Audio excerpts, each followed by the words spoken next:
အားလုံးပဲမင်္ဂလာပါဆရာဒီနေ့သင်ပြမယ့်သင်ခန်းစာကတော့ Greater English ရဲ့ Unit 2 2C Grammar ကနော် relative clause ဆိုတဲ့အကြောင်းအရာဖြစ်ပါတယ်ဒီ test တောက်ထဲမှာရေးထားတာက a relative clause is used to modify or describe a noun or a pronoun နော် relative clause ကိုတော့တဲ့ဘယ်နေရာမှာသုံးတာလဲဆိုတော့ noun ဒါမှမဟုတ် pronoun တစ်ခုကိုအထူးပြုကိုဖော်ပြဖို့အတွက်သုံးပါတယ်နော် it starts with the following relative pronouns ၎င်း relative pronoun နေနဲ့စတင်နေဘာနေလဲဆိုတော့ who whom whose which and that ဒီမှာဆိုတစ်လုံးချင်းစီကိုပြောမယ်ဆိုရင် who ကဒီ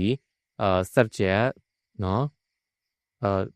လူပုဂ္ဂိုလ်တယောက်ကိုကိုစားပြုတာဖြစ်တယ် whom ဆိုတာကဒါသူ့ရဲ့အဓိပ္ပာယ်ကဘသူကိုလဲလို့အဓိပ္ပာယ်ရဒါကြောင့်လို့သူကပြုလုပ်ခြင်းခံရတဲ့သူ object တစ်ခုကိုကိုစားပြုတဲ့အခါမှာသုံးပါတယ် whose ဆိုတာကတော့ဒါသူ့ရဲ့အဓိပ္ပာယ်ကဘသူဤလဲလို့ပြောတဲ့အတွက်ဒီလူတယောက်ရဲ့ပိုင်ဆိုင်မှုကိုပြောခြင်းတဲ့အခါမှာသူ့ကို whose နဲ့ဆက်ပြီးပြောရမှာဖြစ်ပါတယ် which and that ကတော့ဒါthings ပေါ့နော်အရာဝတ္ထုတွေကိုကိုစားပြုတဲ့အခါမှာ which တို့မဟုတ် that ကိုဆက်ပြီးပြောအောင်ဖြစ်တယ်ဒီအောက်မှာပေးထားတဲ့ sentence A နဲ့ B နဲ့ကိုဆက်ပြီးတော့လေ့လာကြည့်ကြရအောင် A group of scientists who have examined a number of studies from across the world have suggested 10 ways to achieve happiness နော် A group of scientists သိပ္ပံပညာရှင်တစုနော်သူကဘယ်လိုသိပ္ပံပညာရှင်တစုလဲဆိုတာကိုသူအခု clause နဲ့တက်ပြီးတော့ရေးပေးထားတာဖြစ်တယ်နော်ကမ္ဘာတဝန်းလုံးမှာရှိတယ်လေးလာမှုများစွာကိုစမ်းသပ်စစ်ဆေးနေတော့သိပ္ပံပညာရှင်တစုလို့ဒီ who clause နဲ့ဆက်ပြီးရေးပေးထားတယ်နော်အဲ့ဒီ who clause play ကိုဆရာဒီမှာအပြောင်းစကားလုံးလေးနဲ့ပြထားပါတယ်သူတို့ကတော့တဲ့နော်ဒီပျော်ရွှင်ဖို့အတွက်ရည်ရန်ဆယ်ချက်ဖို့အကြံပြုခဲ့တယ်ဒါဆိုရင်ဒီ who clause နဲ့ဆက်ထားတဲ့ relative clause လေးကဒီအရှိရာ a group of scientists ဆိုတဲ့သိပ္ပံပညာရှင်လူစုကိုကိုးစားပြုတဲ့အတွက်ဆရာတို့ဟာ who နဲ့ဆက်ပြီးတော့ပြောထားတာဖြစ်တယ်နံပါတ် B to reduce stressတရားတွေဆွဲချဖို့အတွက် many people practice meditation လူများစုကတော့ဒီတရားထိုင်ကြတယ်ပေါ့ which is also known as mindfulness နော်တတိပဋ္ဌာန်ရှုတယ်လို့ခေါ်တော့နော်တရားထိုင်ခြင်းကိုလူများစုကပြုလုပ်ကြတယ်ဒါဆို meditation ရဲ့အကြောင်းကိုသူကဆက်ပြီးတော့ရှင်းချင်တဲ့အတွက်နောက်မှာ which is also known as mindfulness ဆိုပြီးတော့which clause လေးနဲ့သူကဆက်ပြီးတော့ရေးပေးထားတယ်ဒါကြောင့်ဒီနောက်က relative clause ကဆိုရင်အရှိက object ဖြစ်တဲ့ meditation ကိုအထူးပြုဖော်ပြထားတာဖြစ်တယ်နော်သူကဆက်ပြီးတော့ဖော်ပြထားတာက in sentence A မှာဆိုရင် the clause who have examined a number of studies from across the world ဆိုတဲ့ဒီ relative clause ကဆိုရင်နော် mod and defined နော်ခွဲခြားဖော်ပြတယ် the subject a group of scientists သိပ္ပံပညာရှင်တစုဆိုတဲ့ဒီ subject ရဲ့အကြောင်းကိုခွဲခြားဖော်ပြတယ်နော်ပေါ်မှာပြန်ကြည့်မယ်ဆိုရင်သိပ္ပံပညာရှင်တစုဆိုတာကဘလို့သိပ္ပံပညာရှင်တစုမှမသိဘူးဒါကြောင့်သူကကမ္ဘာတဝန်းလုံးမှာရှိတဲ့လေ့လာမှုများစွာကိုစမ်းသပ်စစ်ဆေးနေတော့သိပ္ပံပညာရှင်တစုလို့သူကမြင်သာသွားအောင်လို့ခွဲခြားပြီးဖော်ပြလိုက်တာဖြစ်တယ်နော်နောက်တစ်ခု in sentence B မှာဆိုရင်တဲ့ the clause which is also known as mindfulness နော်အဲ့ဒီ relative clause ကဆိုရင်တဲ့ adds extra information သတင်းချက်လက်အပိုပေးပါတယ်တဲ့နော်အပိုသတင်းချက်လက်တစ်ခုကိုထပ်ပေးတယ် about the object meditation တရားထိုင်ခြင်းရဲ့ဆိုရဲဒီ object အကြောင်းကိုဒီအပိုသတင်းချက်လက်တစ်ခုထပ်ပြီးတော့ပေးပါတယ်ဒါဆိုရင်ဆရာအပေါ်မှာပြန်ကြည့်ရအောင် to reduce stress နော်တရားတွေဆွဲချဖို့ဆိုရင်လူများစုကတရားထိုင်ကြတယ်ဆိုရင်ဒါအားလုံးတည်ပြီးသားဖြစ်တယ်တရားထိုင်နေဆိုတဲ့အကြောင်းဒါပေမဲ့ तू ကတရားထိုင်တာကို तू ကပိုပြန်ပြီးတော့ရှင်းထားတာ which is also known as mindfulness ဆိုပြီးတော့ပြန်ပြီးရှင်းတဲ့အတွက်ဒါတရားထိုင်ခြင်းရဲ့အကြောင်းကိုအပိုသတင်းချက်လက်တစ်ခုအနေနဲ့ဆက်ပြီးတော့ခေါ်ပြထားတာဖြစ်တယ်နော် Relative clauses are divided into two categories defining and non-defining နော် relative clause တွေကိုမျိုးစားနှမျိုးခွဲပါတယ်တဲ့ defining relative clause နဲ့ non-defining relative clause ဆိုပြီးတော့မျိုးစားနှမျိုးခွဲပါတယ်တဲ့ defining relative clause ကိုဆက်ပြီးတော့လေ့လာကြည့်မယ်နော်အဲ့ဒီ defining relative clause ကိုတော့တဲ့နော်ဘယ်နေရာမှာသုံးတာလဲဆိုတော့ noun ဒါမှမဟုတ် pronoun တစ်ခုကိုခွဲခြားဖော်ပြတဲ့နေရာမှာသုံးပါတယ်နော် without the relative clause ဒီ defining relative clause မရှိဘူးဆိုရင်ဒီ sentence တစ်ခုကလုံးဝပြည့်စုံမှာမဟုတ်ပါဘူးတဲ့နော်ဒီ defining relative clause မှာဆိုရင် comma ထည့်စရာမလိုပါဘူးတဲ့ example ကိုကြည့်မယ် the news that he told you is not true နော်ဒီသတင်းကြီးမင်းကိုသူပြောခဲ့တဲ့သတင်းကတော့မမှန်ပါဘူးတဲ့နော်ဒီလိုပြောတာဒါဆို that's နဲ့ဆက်ထားတဲ့ clause လေးကိုဆရာတို့ဖြုတ်ပြီးတော့ဘာသာပြန်ကြည့်ရအောင် the news သတင်းကို it's not true မမှန်ပါဘူးသတင်းကတော့မမှန်ပါဘူးဆိုတော့ဘယ်သတင်းမှမသိဘူးနော်ဒါကြောင့်ဆရာတို့ကဒီ that he told you ဆိုတဲ့ relative clause ကိုသူကအရှိရ subject ရဲ့အကြောင်းကိုပေါ်လွင်တော့အောင်လို့သူက အရေးကြီးတဲ့အစိပ်ပိုင်းဖြစ်နေနေသူကထည့်ပေးထားတာဒါကြောင့် the news that he told you is not true နော်သူမင်းကိုပြောခဲ့တော့သတင်းကတော့မမှန်ကန်ပါဘူးဆိုတဲ့ဒါအနေနဲ့ပို့ပြီးတော့ပြည့်စုံသွားတာဖြစ်တဲ့ sentence ကိုဒါကြောင့်ဆရာတို့ that he told you ဆိုရယ် relative clause ကဆိုရင်စာကြောင်းတစ်ကြောင်းရဲ့အရေးကြီးတဲ့အစိပ်ပိုင်းကိုဖြစ်ဆွတ်ပေးထားတာဖြစ်တဲ့အတွက်သူက definite relative clause ဖြစ်ပါတယ်ဒါကြောင့်သူက definite relative clause ဖြစ်တဲ့အတွက် comma ထည့်စရာမလိုပါဘူးဒါဆိုဆရာတို့ non-definite relative clause ကိုစကြည့်ကြည့်အောင် a non-definite relative clause gives extra information about a noun or a pronoun နော် non-definite relative clause ဆိုတာကတော့တဲ့ noun ဒါမှမဟုတ် pronoun တစ်ခုရဲ့အကြောင်းကိုအပေါ်သတင်းချက်လက်တစ်ခုအနေနဲ့ထပ်ပြီးတော့ပေးတာဖြစ်ပါတယ်နော် The sentence makes complete sense without a relative clause non-definite relative clause မှာဆိုရင်နော်ဒီလိုစာကြောင်းတွေမှာဆိုရင် relative clause မရှိဘဲနဲ့စာကြောင်းတစ်ကြောင်းရဲ့အဓိပ္ပာယ်ဟာပြည့်စုံပါတယ်တဲ့နော်ဆိုဒါကြောင့် a relative clause could be omitted နော် relative clause ကိုချုပ်ပြလို့ရပါတယ် non-definite relative clause မှာဆိုရင်ဒါ comma ထည့်ပေးရမှာဖြစ်ပါတယ်တဲ့နော် example ကိုကြည့်ကြရအောင် This movie which I watched last night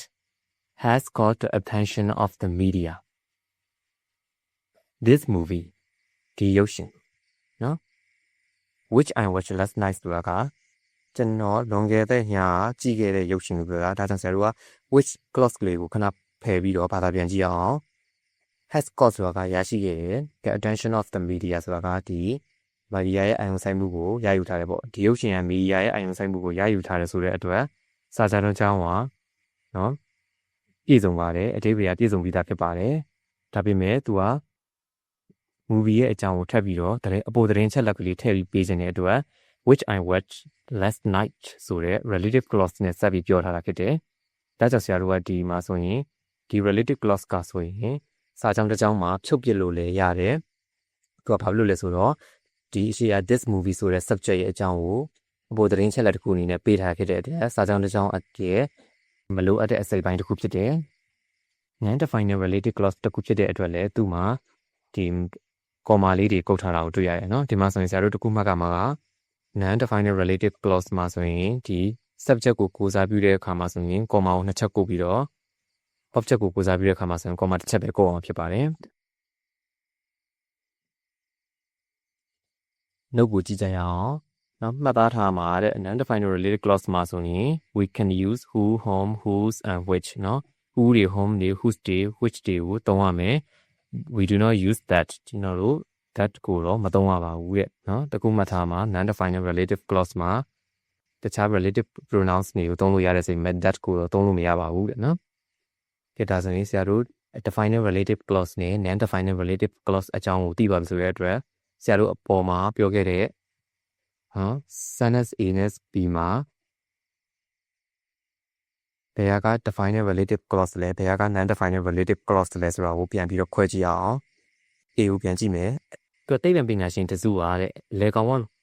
relative clause မပါဘဲနဲ့ပြောမယ်ဆိုရင်သိပ္ပံပညာရှင်တစုကနော်လွှတ်ရှင်းမှုကိုရဖို့ဟီလန်ဆယ်ချက်ကိုအကြံပြုခဲ့တယ်ဒါဆိုဘလို့သိပ္ပံပညာရှင်တစုမှမသိဘူးနော်ဒါကြောင့်ဆရာတို့က who have examined a number of studies from across the world ဆိုတဲ့ relative clause ကိုထည့်လိုက်တဲ့အခါမှာစာကြတဲ့ကြောင်းကပို့ပြီးတော့နော်အဓိပ္ပာယ်ရှိတဲ့ပြည့်စုံတဲ့စာကြောင်းတစ်ကြောင်းဖြစ်သွားစေတယ်။အဲကြောင့်ဆရာတို့ကဒီ sentence A ကို definite relative clause အဖြစ်ရေးစားလို့ရတယ်။ဒါဖြစ်လို့လဲဆိုတော့အရှိရ a group of scientists ဆိုတဲ့အကြောင်းကိုသူကတိကျခွဲထုတ်ပြီးတော့ဖော်ပြလိုက်တဲ့အတွက်ဒါအဓိကအရေးကြီးတဲ့အစိပ်ပိုင်းကိုသူကထပ်ပြီးတော့ပြောထားတာဖြစ်တယ်။နံပါတ် B ကိုကြည့်မယ်။ To reduce stress, many people practice meditation လူတွေတရားထိုင်ကြတယ်ဆိုတဲ့အတွက်ဒါဆိုရင်ဒီကြည့်ပြောလိုက်မယ်ဆိုရင်အားလုံးကနားလည်ပြီးသားဖြစ်တယ်။ဒါပေမဲ့သူက meditation ရဲ့အကြောင်းမလို့ဘဲနဲ့ထပ်ပြီးရှင်းထားတယ် which is also known as mindfulness ဒါအပေါ်သတင်းချက်လက်တစ်ခုအနေနဲ့ပဲသူကထပ်ပြီးတော့ရှင်းပေးထားတာနော်။သတိပဋ္ဌာန်ရှုတယ်လို့ခေါ်တော့လို့ပဲ။ဒါကြောင့်သူက meditation ရဲ့အကြောင်းကိုမလို့ဘဲနဲ့သူကထပ်ပြီးတော့ရှင်းထားတာဖြစ်တဲ့အတွက် extra information ပေးထားတာဖြစ်တယ်။ဒါကြောင့်ဆရာတို့ကဒီ non-definite related clause အဖြစ်နဲ့ယူဆမှာဖြစ်တယ်။ non-definite related clause ဖြစ်တဲ့အတွက် meditation ရဲ့ဘေးမှာ comma လေးခံပြီးတော့ရေးပြရမှာဖြစ်တယ်။သူကဘာလဲဆိုတော့ object ကိုကိုးစားပြုတဲ့အတွက် comma တစ်ချက်ပဲချပြရမှာဖြစ်ပါတယ်။ဒါဆိုရင် definite relative clause နဲ့ non-definite relative clause တွေရဲ့အကြောင်းကို တိလောက်ပြီးထင်ပါတယ်ဆရာတို့ exercise ကိုကြည့်ကြအောင် exercise A မှာ fill each blank with an appropriate relative pronoun နော်ဒီအပပေးထားတဲ့ quality တစ်ခုချင်းစီကိုတင့်တော်တဲ့ relative pronoun တစ်ခုစီနဲ့ရှင်းပြပေးပါတဲ့ number 1ကိုကြည့်မယ် have you returned the books you borrowed from the library have you returned the books ဆိုတာမင်းစာအုပ်တွေပြန်ပို့ပြီးလားတဲ့ you borrowed from the library ဆိုတာကမင်းစာကြည့်တိုက်ကငှားယူခဲ့တော့စာအုပ်တွေကိုပို့ခဲ့ပြီလားတဲ့ဒါဆိုရင်ဆရာတို့blank ရဲ့အရှိကဘောင်းကိုကြည့်မယ် the books စာအုပ်တွေစာအုပ်တွေဆိုရဲကကျတော့တတ်မဲ့ရဖြစ်တဲ့အတွက် which or that ကိုတုံးပြမှာဖြစ်တယ် which သို့မဟုတ် that ကိုဆက်ပြီးတော့ရေးလို့ရပါတယ် number 2 she is one of the persons have applied for a job as a receptionist she is one of the persons သူကတော့လူပုဂ္ဂိုလ်တွေကတယောက်ဖြစ်တယ်နော်ဘယ်လိုလူပုဂ္ဂိုလ်လဲဆိုတော့ have applied for a job as a receptionist နော် HOC အဖြစ်အလုပ်လျှောက်ထားတော့လူပုဂ္ဂိုလ်တွေကတယောက်ဖြစ်တယ်တန်းဆရာတို့အရှိမထည့်ရမယ်ကိုယ့်လည်းရရှိမှာ person ဆိုတော့လူပုဂ္ဂိုလ်တည်ဖြစ်နေတဲ့အတွက်ဒါ who နဲ့ဆက်ပြီးတော့ပြောမှာဖြစ်တယ် who have applied for a job as a receptionist number 3 I haven't replied to the email so sent to me last week no I haven't replied to the email နော်ခုတီ email ကို reply မပြန်သေးဘူးတဲ့နော် so sent to me last week ဆိုတာစောလွန်ခဲ့တဲ့အပတ်ကငါစီကိုပို့ခဲ့တဲ့ email ကိုစာမပြန်ရသေးဘူးတဲ့ဒါဆိုရင်ကိုယ့်လက်ရဲ့ရှိမှာ email ဖြစ်တဲ့ address 01 which or that ကိုဆက်ပြီးတော့ရေးပြမှာဖြစ်တယ် number 4 my mother complained about the wrong course had been delivered to her my mother complained about the wrong course ဆိုတာကျွန်တော်ရဲ့အမေကဒီမှားယွင်းတော့ကုန်ပစ္စည်းတွေအကြောင်းကို complaint တက်တယ်ဘယ်လိုမှားရတဲ့ကုန်ပစ္စည်းတွေဆိုတော့ had been delivered to ဟာသူ့ကိုမှားပြီးတော့ပို့လိုက်တာပေါ့နော်သူ့မှားရင်ဒီပို့လိုက်တဲ့ဒီကုန်ပစ္စည်းတွေရဲ့အကြောင်းကိုသူ complaint တက်တယ် wrong course ကိုစားပြီးဖော်ပြမှာဖြစ်တဲ့ address ဆရာတို့ which or that နဲ့ဆက်ပြီးတော့သုံးပြရမှာဖြစ်ပါတယ် number 5 he should call the man blank you will have to meet tomorrow he should call the man မင်းဒီလူကိုဖုန်းခေါ်တယ်နေဘယ်လိုလူလဲဆိုတော့you will have to meet tomorrow မင်းမနေ့ပြန်တွေ့ရမယ်လို့ဒါဆရာတို့ဒီမှာလည်းကြည့်ရမယ် you should call the man ဆိုတော့လူကိုစားပြီးတဲ့အတွက်ဆရာတို့ who နဲ့ဆက်ရမယ်လို့မထင်ပါနဲ့နောက်မှဆက်ပြီးရေးရမယ့်စာကြောင်းကိုဆရာအပြည့်စုံပြန်ရေးပြမယ် you will have to meet မင်းတွေ့ရမယ် him သူ့ကို tomorrow မနေ့ပြန်မှတွေ့ရမယ်ဒါဆို him ဆိုတဲ့ object ကိုဆရာတို့ဖျောက်ထားတာဖြစ်တယ်ဒါကြောင့်ဆရာတို့ကobject ကိုစားပြုတဲ့အတွက် home ကိုထည့်ပြမှာဖြစ်ပါတယ်เนาะ you should call the man home you will have to meet tomorrow เนาะကျတော့ number 2နဲ့ပြန်ပြီးတော့ကြည့်ကြရအောင် number 2မှာဆိုရင် she is one of the person ဆိုတဲ့အတွက် person ကလူပုဂ္ဂိုလ်ဖြစ်တဲ့ဆရာ who နဲ့ဆက်ပြီးပြောထားတယ် who ရဲ့အနောက်မှာဆိုရင်ဆရာတို့ကဘာပြန်ပါမလဲဆိုတော့ that ပြန်ပေါ်လာမယ် have applied နော်ဒီမှာကျတော့ဆရာတို့က number 5မှာဆိုရင် that ပြန်မပေါ်ဘဲနဲ့ subject တွေ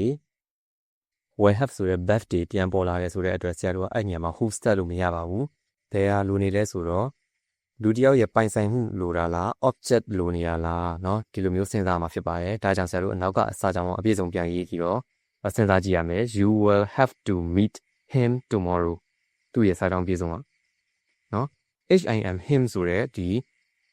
object pronoun ကိုသူကဖျောက်ထားတာဖြစ်တယ်เนาะမနေ့ပြန်မှာမင်းသူ့ကိုတွေ့ရမယ်။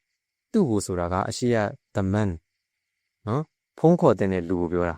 ဒါကြောင့်ဆရာတို့က the man ရဲ့ကိုစား home ကိုသုံးပြရမယ် WHOM home နော် home နဲ့ဆက်ပြီးပြောပြအောင်ဖြစ်တယ်ဘာလို့လဲဆိုတော့သူက object ကိုစားပြီးလို့ number 6 you must correct the mistakes you have made in the essay you must correct the mistakes မင်းအမှားတွေပြင်ရမယ်တဲ့နော် you have made in the essay essay ထဲမှာလုပ်ခဲ့တဲ့အမှားတွေကိုပြင်ရမယ်ဒီမှာ mistakes အမှားတွေဖြစ်နေရဆိုတဲ့အတွက် which or that နဲ့ဆက်ပြီးပြောမှာဖြစ်တယ် number 7 I like to see the manager is in charge of marketing department now I like to see the manager က manager နဲ့တွေ့ချင်နေတဲ့ဒါဆိုရှင်းပါတယ်ရှင်းမှာ manager ဆိုတဲ့အတွက်ဆရာက who နဲ့ဆက်ပြီးပြောရမယ် who ရဲ့နောက်မှာဆိုဆရာတို့ပြီးသားဖြစ်တဲ့ Beth ပြန်ပေါ်ရမယ်လို့ပြောထားရင်နော်ဒီမှာလည်း Beth to be လေးပြန်ပေါ်လာတယ် Who is in charge of marketing department Number 8 A waiter is a person job is to serve customers at their tables in a restaurant A waiter is a person နော် waiter ဆိုတာကလူတစ်ယောက်ဖြစ်ပါတယ်တဲ့ဘယ်လိုလူလဲဆိုတော့ job အလုပ်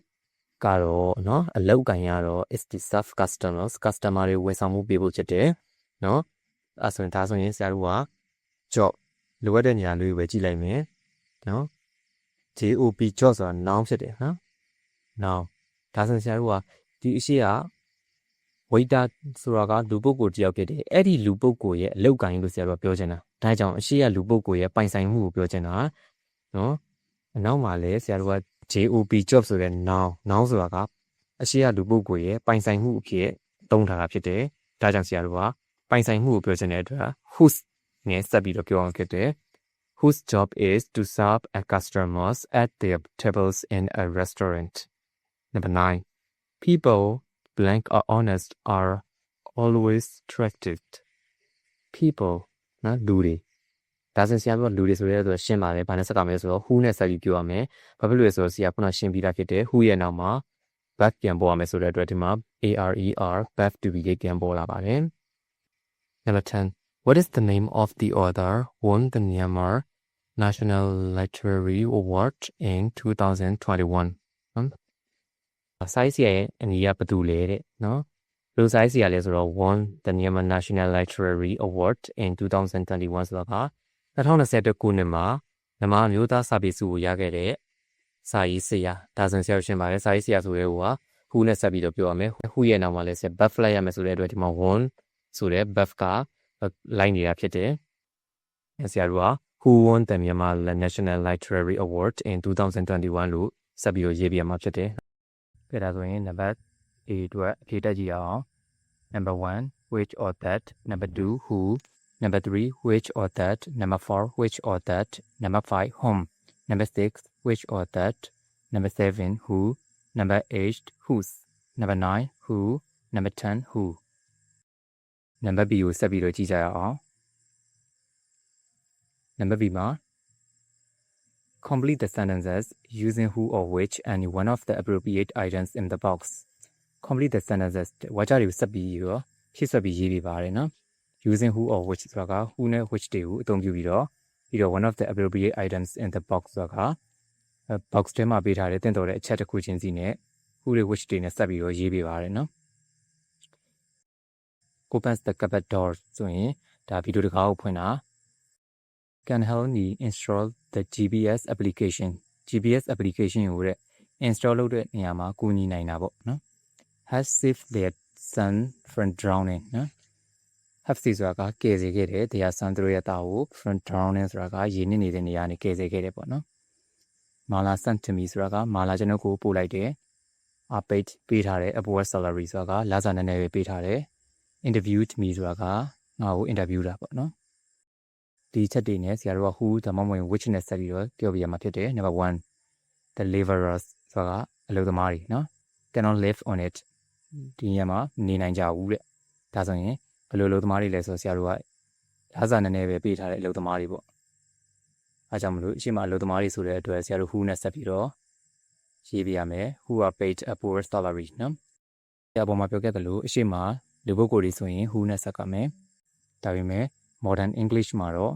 who လည်းသုံးတယ် that ကိုလည်းသုံးတာတွေ့ရပါတယ်ဒါပေမဲ့ formal ကြရေးမယ်ဆိုရင်တော့ဆရာတို့ who ကိုပဲသုံးရမယ်နော်ဒါကြောင့်ဖြေရမယ့်ဖြေက who are paid a poor salary cannot live on it နော် Number 2 the parents thanked the young man the parents ဆိုတာကမိဘတွေကတော့ thanks ကျေးဇူးတင်နေတဲ့ the young man ဆိုတာလူငယ်လေးကိုဘယ်လိုလူငယ်လေးလဲဆိုတော့ဆရာတို့အပေါ်မှာပြောခဲ့တယ်လိုက်ပြီးတော့ရှာကြည့်မယ်Have saved their son from drowning နော်သူတို့ရဲ့သားကိုရေနစ်တာနေပြီးတော့ကယ်ဆယ်ခဲ့တဲ့လူငယ်လေးဒါဆိုဆရာတို့အရှိမလူငယ်လေးဆိုတဲ့အတွက် who နဲ့ဆက်ပြီးတော့ပြောပြရမယ် who have saved their son from drowning နော် Number 3 I'm looking for the key ငါကတော့တော့တွေကိုရှာနေရတယ်တဲ့နော်ဒါဆိုရင်ပုံမှာပြောပြီးသားဖြစ်တယ် opens the cupboard door နော်ဗီဒီယိုတကားကိုဖွင့်ရမယ်တော့တွေဒါဆိုရင်ရှိရ the key ဆိုတဲ့အတွက်ဆရာတို့ that သို့မဟုတ် which ကိုဆက်ပေးရမယ်ဒါပေမဲ့အပေါ်ညွှန်ကြားချက်ထဲမှာ which ကိုပဲသုံးရမယ်ဆိုတဲ့အတွက်ဆရာတို့က which နဲ့ပဲဆက်မယ်နော် which opens the cupboard door number 4 I need to find someone နော်ငါတစုံတစ်ယောက်နဲ့တွေ့ဖို့လိုတယ်တဲ့ find ဆိုတာကရှာဖို့လိုတယ်နော်ဒီလိုပြောတာငါတစုံတစ်ယောက်ကိုရှာဖို့လိုတယ်ဘာလို့ပေးနိုင်တဲ့တစုံတစ်ယောက်လဲဆိုတော့သူကဒါကိုကူညီလို့ဖြစ်မယ်အရှိမ someone ဆိုရတော့ who နဲ့ဆက်ပြီးပြောမယ် who can help me install the GPS application ငါ့ကို GPS application ကိုငါ့ရဲ့ဖုန်းထဲကို install လုပ်ပြီးတော့ထည့်သွင်းပေးမဲ့လူကိုနော်ကူညီပြီးတော့ထည့်သွင်းပေးမဲ့လူကိုငါရှာဖို့လိုတယ်တဲ့ number 5 the person blank asked me difficult questions the person ဆိုတာလူပုဂ္ဂိုလ်ဒါကြောင့်ဆရာတို့ who နဲ့ဆက်ပြီးတော့ပြောမယ်ငါ့ကိုခက်ခဲတဲ့မေးခွန်းအချို့ကိုမေးခဲ့တယ်တဲ့ဒါဆိုဘယ်လိုလူလဲဆိုတော့ interview me ပေါ့ the person who interviewed me ငါ့ကို interview ခဲ့တဲ့လူပုဂ္ဂိုလ်ကခက်ခဲတဲ့မေးခွန်းအချို့ကိုမေးခဲ့တယ်ပေါ့ number 6 the letter စာပေါ့ပေးစာဒါဆိုဆရာတို့ which နဲ့ဆက်ပြောမယ် the letter which Mala sent to me နော် Mala ငါ့ကိုပို့လိုက်တဲ့စာကတော့ was very funny အရင်ရေစရာကောင်းတယ်ပေါ့ဒါဆိုရင်အဖြေတိုက်ကြည့်ရအောင် number 1 who had paid a poor salary number 2 who had saved their son from drowning number 3 which opens the cupboard door number 4 who can help me install the GPS application number 5 who interviewed me number 6 which Mala sent to me